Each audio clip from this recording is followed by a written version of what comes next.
নমস্কার বন্ধুরা, কেমন আছেন সবাই? আশা করছি ভালো আছেন। আমরাও ভালো আছি। তো আজকে এই ভিডিওটা বানানোর একমাত্র উদ্দেশ্য হচ্ছে যারা নতুন ইউটিউবার তাদের জন্য, আর আমার মতো ভুল যারা করেছো যেন আর কেউ না করো। আমার 8,000-এর বেশি সাবস্ক্রাইবার এখন পূরণ হয়ে গেছে, 8,000 প্রায় 400 মতো। কিন্তু আমার চ্যানেলটা এখনো মনিটাইজ হয়নি। এটার মেন হচ্ছে আমার ভুলের জন্যই। এই ভুলটা যাতে তোমরা কেউ না করো সেই জন্য এই ভিডিওটা আমার বানানো। কারণ হচ্ছে আমি মেন কথা হচ্ছে ইউটিউব সম্বন্ধে অতটা প্রথম প্রথম জানতাম না। ওই ভিডিও করতে হয়, ভিডিও করছি, দিয়ে দিচ্ছি, যেভাবে ফেসবুকে আপলোড করি সেইভাবেই দিয়ে দিতাম। তো দেখতাম ভিউ হচ্ছে, কমেন্ট আসছে, ভালোই হচ্ছে, এইভাবে আমার 3-4টে ভিডিও মোটামুটি ভাইরাল হয়ে যায়, শর্টস ভিডিও।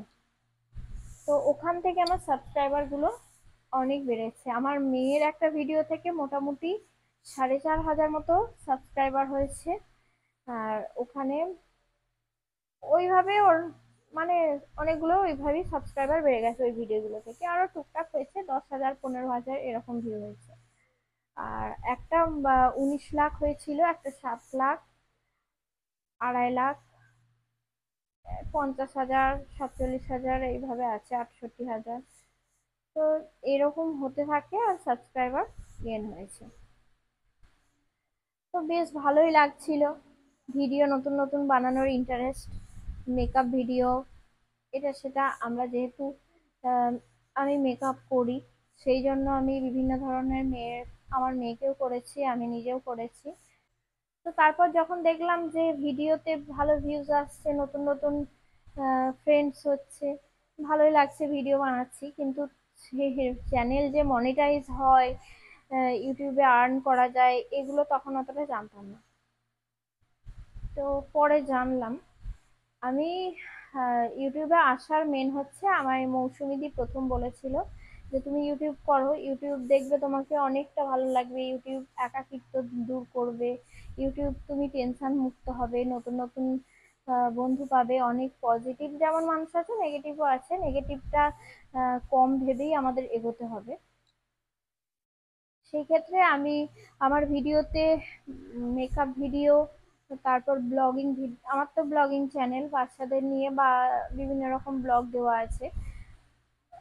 তো আমরা মেকআপ করি, সাজাতে যাই, সেই ভিডিও আছে, টুকটাক ভিডিও দিতে থাকি।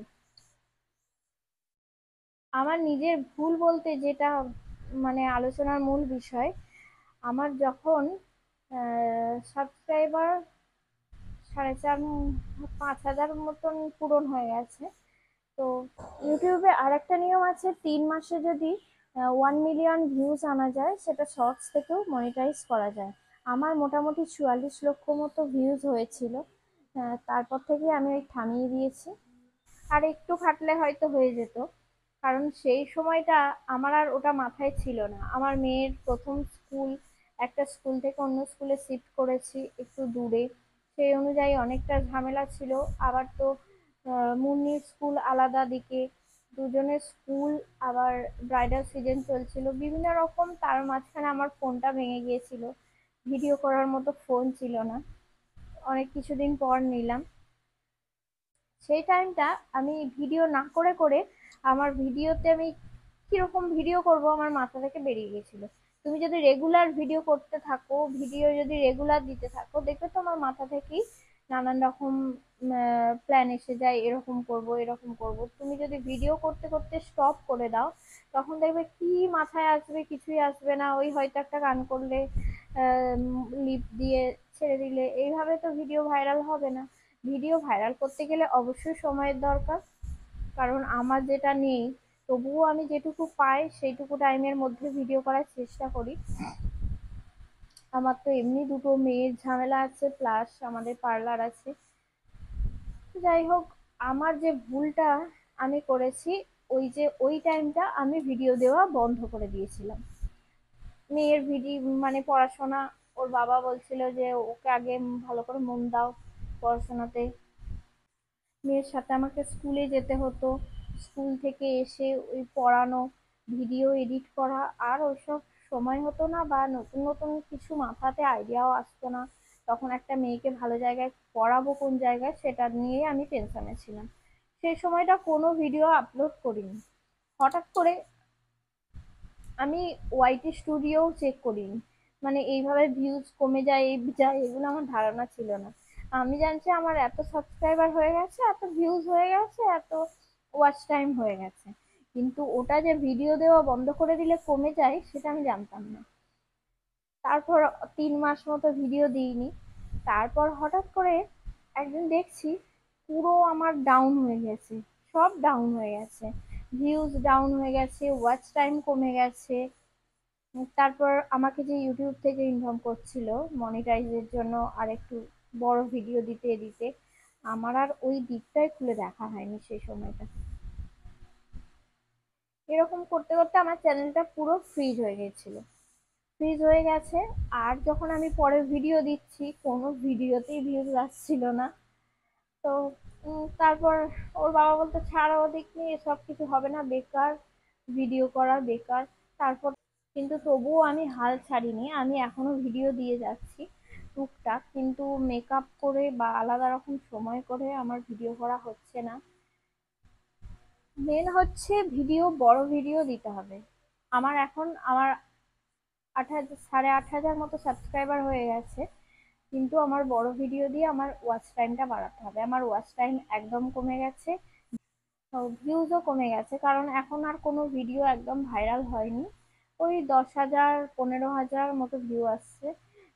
একটা ভিডিও বোধহয় 50,000 এসছে, আমি একটা ব্রাইডাল মেকআপ করেছিলাম, তো ওই মেকআপের ভিডিওটা 50,000 মতো। ভিডিও বলতে শর্টস ভিডিও, শর্টস ভিডিও থেকে তো সেইভাবে ওয়াচ টাইম পাওয়া যায় না, তার জন্য বড় ভিডিও বানাতে হবে। এবার বড় ভিডিও বানানো আমাদের পক্ষে খুবই টাফ। আমাদের একে তো আমার দুটো বাচ্চা, প্লাস পার্লার আছে, সংসার আছে, এত কিছু মেনটেন করে বড় ভিডিও বানানো খুব টাফ। কিন্তু তোমাদের বড় ভিডিও অবশ্যই দিতে হবে, টাফ হলেও করতে হবে, যেহেতু আমি মনিটাইজ করতে চাইছি। আমাকে রেগুলারই কিছু না কিছু বড় ভিডিও দিতে হবে। চেষ্টা করব দেওয়ার, তোমরাও চেষ্টা করবে বড় ভিডিও দেওয়ার। 3টে করে শর্টস দেবে, শর্টসটা দিলে কি তোমার সাবস্ক্রাইবারটা গেইন করতে পারবে, আর বড় ভিডিও দিলেও ওয়াচ টাইমটা বাড়বে। ওয়াচ টাইমটা মেন দরকার, সাবস্ক্রাইবার 1,000 আমাদের অনেকেরই পূরণ হয়ে যায়, একটু মোটামুটি ভালো ভিডিও দিলেই হয়ে যায়, কিন্তু ওয়াচ টাইমটা খুব একটা সহজ নয়। যাদের বড় ভিডিও ভাইরাল হয়, পরপর 3টে 4টে ভিডিও যদি ভাইরাল হয়ে যায়, তাহলে আর তাদের কোনো শর্টসের প্রয়োজন হয় না। কিন্তু আমাদের বড় ভিডিওতে সেরকম ভিউজ নেই, ওই 1K আছে, 900 মতো আছে, 800 আছে, 500 আছে এরকম। কিন্তু ওটা হলেও হয়ে যাবে, এরকম টুকটাক ভিডিও দিতে দিতে ওটা থেকেই হয়ে যাবে। আর একটা হচ্ছে ওয়াচ টাইম বাড়ানোর মেন হচ্ছে লাইভ ভিডিও। ওইটাই আমার সমস্যা, কারণ লাইভে এসে আমি না, মানে কিরকম একটা নার্ভাস হয়ে যায়।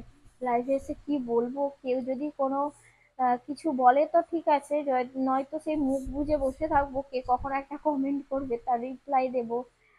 কি বলবো একটু জানি না ঠিক, আমার লাইভ ভিডিও করতে একটু লজ্জা লজ্জা লাগে, কিন্তু লাইভ ভিডিও করলে ওয়াচ টাইমটা অনেক তাড়াতাড়ি পাওয়া যায়, যার জন্য চ্যানেল মনিটাইজ করা খুব সহজ হয়ে যায়। তো আমিও ভাবছিলাম শুরু করবো, আমাকে বলছে যে লাইভ ভিডিও করো, করতে করতে যখন তোমার একটা সাহস হয়ে যাবে, তো তখন দেখবে ভালো লাগবে, লাইভ ভিডিও করে করে তুমি তখন আর কিছু মনে হবে না। কিন্তু এই দুপুরটা একটু টাইম পাই, এবার চেষ্টা করব লাইভ করার। তো এই ভিডিওতে এগুলোই তোমাদের সাথে আলোচনা করার ছিল। আমি এখনো ইউটিউবে অনেক কিছুই জানি না, তবে আমি জানতে চেষ্টা করছি, ইউটিউবে অনেক ভিডিও দেখি। আর একটা বিষয় হচ্ছে ইউটিউবের গাইডলাইন্স, এইসব গাইডলাইন্স গুলো আগে জেনে নাও। তোমরা যারা নতুন ভিডিও করছো তারা আগে ইউটিউবের গাইডলাইন্স মেনে ভিডিও করো। আমি যেমন ইউটিউবের গাইডলাইন্স জানতাম না, সেই জন্য আমার ভিডিওতে প্রথমে ওয়ার্নিং এসেছিল, তারপর একটা ভিডিওতে স্ট্রাইক এসেছিল। সেগুলো খারাপ কিছু নয়, যেমন হচ্ছে ব্লাড জাতীয় জিনিস বা রিয়েল ব্লাড জাতীয় জিনিস, তারপর কোনো জীবজন্তুর মারার ভিডিও, এরকম ধরনের ভিডিও হলে তোমার চ্যানেলে অবশ্যই স্ট্রাইক আসবে। আর এগুলো জানা দরকার, অবশ্যই গাইডলাইন্স মেনে কাজ করতে হবে। আমি যেমন ইউটিউবের গাইডলাইন্স কিছু জানতাম না, ইউটিউবে মনিটাইজ কি জিনিস সেটাও জানতাম না, এসিও কি জিনিস জানতাম না। তো এইভাবে অনেক কিছুই জানতাম না, এখন একটু একটু জানছি। তো তোমরাও আগে ভালোভাবে ভিডিও দেখো, তারপর ভিডিও বানাও। আর চেষ্টা করবে ভিডিওতে নর্মালি যেমন কথা বলো সেরকম ভিডিওতে কথা বলতে। ভিডিওতে ও করলে বিড়বিড় করলে সেগুলো কেউ দেখে না, যেটা আমার হয়। আমি যখন ব্যাকগ্রাউন্ড সাউন্ড দিই আমাকে অনেকেই বলেছে তোর কথা শোনা যায় না, তুই এত আস্তে আস্তে কথা বলিস, কিছু বোঝা যায় না। কারণ হচ্ছে যারা ইউটিউব করবে তাদের একদম বাড়িতে যেমন কথা বলা হয় সেরকম ভাবেই নর্মালি কথা বলতে হবে তোমাদের। ইউটিউবে ভিডিও করতে গেলে একটু সাহসের দরকার, এটাই মেন কথা। আর এইগুলোই আমার তোমাদের সাথে আলোচনার বিষয় ছিল। আমি যে ভুলগুলো করেছি অবশ্যই তোমরা ভুল করো না, এগিয়ে যাও। যে যেমন ভাবে ভিডিও করছো একই ভিডিও করে যাও, ক্যাটাগরি ভিডিও চেঞ্জ হতেই পারে। আমার যেমন আমার চ্যানেলটা যেমন ব্লগিং চ্যানেল, কিন্তু আমার শাশুড়ি মায়ের পার্লার আছে, আমি মেকআপ আর্টিস্ট, বাচ্চা আছে, সব ধরনের ভিডিও মিক্সে মিক্সে দিই। কারণ একই রকম ভিডিও দেওয়া আমাদের পক্ষে সম্ভব নয়। রেগুলার হয়তো মেকআপ নিয়ে বসে গেলাম, রেগুলার সম্ভব নয় সেই ভিডিওকে এডিট করা। তবুও চেষ্টা করব আমি বড় ভিডিও বানানোর জন্য। আমার চ্যানেলটা একদমই মানে ডাউন হয়ে গেছে, জানি না এটা আর করতে পারবো, কতদিন চালাতে পারবো। তো বেশ ভালোই লাগে আমার করতে ইউটিউব। কারণ হচ্ছে ইউটিউবে এসে আমি কিন্তু খুব হ্যাপি, কারণ তোমাদের মতো নতুন নতুন অনেক বন্ধুদের পাশে পাচ্ছি, তোমাদের অনেক ভালো ভালো কমেন্ট পাই, অনেক ভালোবাসা পাই, এটাই অনেক শান্তি। আর হচ্ছে মেন হচ্ছে একাকিত্বটা অনেকটা ভালো লাগে। এই যে এখন আমি তোমাদের সাথে কথা বলছি, দেখো আমার বাড়িতে এখন কেউ নেই, আমার ছোট মেয়ে গেছে স্কুলে, বড় মেয়ে গেছে মায়ের সাথে ও বাড়িতে, মা গেছে পার্লারে। তো ওখানে ওকে পড়াতে আসে, সেই জন্য ও মায়ের সাথে চলে যায়, আসতে সন্ধে হয়ে যায়। বাবাও আজকে নেই, বাবাও বেরিয়েছে। আর আমার হাজবেন্ডের আসতে তো প্রায় আড়াইটে, একবারে তিন্নিকে নিয়ে বাড়ি আসবে। তিন্নিকে স্কুলে আনতে যেতে হয়, কারণ তিন্নির স্কুলে 3:30 ছুটি আর ওদের দুটোই ছুটি হয়ে যায়, সেই জন্য ও অতক্ষণ বসতে চায় না, ওর বাবাই আনতে যায়। তো যাই হোক, তোমরা চেষ্টা করবে সব সময় বড় ভিডিও মোটামুটি সপ্তাহে 3টে অন্তত দিতে, আর শর্টস ভিডিও দিয়ে যাও। থেমে গেলে হবে না, আমি যেমন থেমে যাই। আমি তোমাদের বলছি আমার হচ্ছে ইউটিউব, ফেসবুক, ইনস্টাগ্রাম। মেকআপ ভিডিওগুলো আমি বেশিরভাগ ফেসবুকে দিই, ফেসবুকে সবকিছু ভিডিও দিই না, বেশিরভাগ আমার ইউটিউবেই দিই। ফেসবুকে আমার বেশিরভাগ ওই মেকআপ ভিডিও, ফেসবুক, ইনস্টাগ্রাম এগুলো আমার বেশি মেকআপ ভিডিও আছে। টুকটাক ওখানে বেশি ছবি পোস্ট করি, ভিডিও, ব্লগ ভিডিও এসব এখনো ফেসবুকে দিই না। আমি যা করি ইউটিউবের জন্যই করি। মাঝে মাঝে মনে হয় হতাশা হয়ে যায়, দূর দূর কি হচ্ছে এসব, বেকার খাচ্ছি, এত টাইম লস করছি, আর কোনো সাবস্ক্রাইবারও বেশি বাড়ছে না, কেউ কমেন্ট করে না, লাইভ করলেও অতটা কেউ কমেন্ট করে না, তখন একটু হতাশা হয়ে যায়। কিন্তু আমার মতে বলে চালিয়ে যাও, ঠিক একদিন তোমার চ্যানেল অবশ্যই বাড়বে। আমাদের মতো টুকটাক যারা ছোটখাটো ইউটিউবার, তাদের একটু ধৈর্য রাখতে হবে, কারণ এখন হচ্ছে কম্পিটিশন বেড়ে গেছে। মানে লকডাউনের সময়ে খুব কম লোক, আমরা যেমন লোকের ভিডিও বসে বসে দেখতাম লকডাউনের সময়, তখন যদি ইচ্ছাটা যায়নি যে ভিডিও করব, ইউটিউব আমিও করতে পারি, তখন এইভাবে কথাই বলতে পারতাম না ভিডিওতে। তারপর হচ্ছে মেন কথা, আমি এডিট করতেই জানতাম না, কোথা থেকে কি এডিট করতে হয় এগুলো তো জানতামই না। আস্তে আস্তে সব ইউটিউব দেখে দেখে আমি শিখেছি। আর একটা হচ্ছে আমাকে আমাদের পার্লারে একজন গিয়েছিল, মৌসুমি দি, মৌসুমি কিচেন অ্যান্ড ব্লগ, ও গিয়ে আমাকে বললো যে হ্যাঁ, তোমরা তো ভিডিও করতে পারো, তোমাদের পার্লার আছে, মেকআপ টেকআপ করো, বাচ্চাদের নিয়ে ভিডিও করবে। আমি বলছি দেখো কিভাবে কি করব সেগুলো আমার জানা নেই জানো তো। বলছে কিছুই ব্যাপার নয়, করবে একবার দুবার। তো ওই টুকটাক ভিডিও দিতে দিতে ভিডিও যখন ভাইরাল হয়ে গেল, নতুন নতুন ফ্রেন্ড হচ্ছে, তখন বেশ ভালোই লাগছিল।